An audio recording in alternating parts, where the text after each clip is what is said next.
दोस्तों यो चाहिँ झापा जिल्लाको बुद्ध शान्ति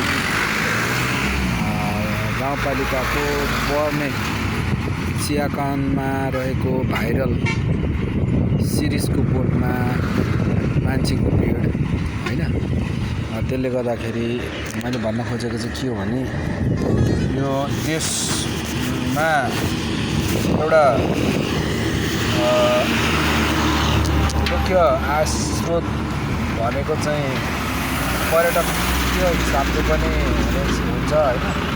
त्यसले गर्दाखेरि हाम्रो नेपालमा पर्यटक हिसाबले धेरै आम्दानीको स्रोतहरू प्रशस्त भएकोले गर्दाखेरि यो स्पट तपाईँले हेर्न सक्नुहुन्छ है। स्पटमा वरिपरि मान्छेहरूले मनोरञ्जन लिइरहेका छन् र यो अत्यन्तै सुन्दर दृश्य पनि तपाईँहरूले देखिरहनु भएको छ। विभिन्न ठाउँबाट मान्छेहरू आउनु भएको छ र मनोरञ्जन पनि छ। तथापि चाहिँ तपाईँको यहाँका स्थानीय ठाउँमा चाहिँ एउटा रोजगार पनि सिर्जना भएको छ। अब यतापट्टि पनि सेल्फी लिइरहनु भएको छ, मनोरञ्जन लिइरहनु भएको छ हैन। नमस्ते बहिनी।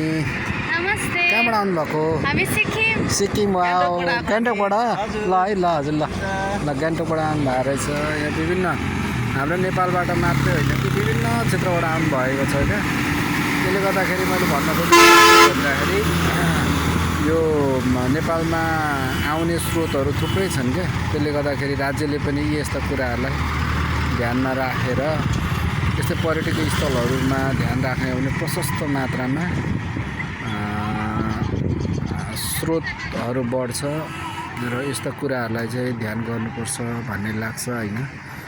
एउटा राष्ट्रप्रेम राष्ट्रप्रतिको माया भएर आज यो दुई शब्द मैले फेसबुक मार्फत अथवा मेरो पर्सनल युट्युब मार्फत लाउँदैछु है त। तपाईँले सेयर गरिदिनु होला, माया गरिदिनु होला। Thank you.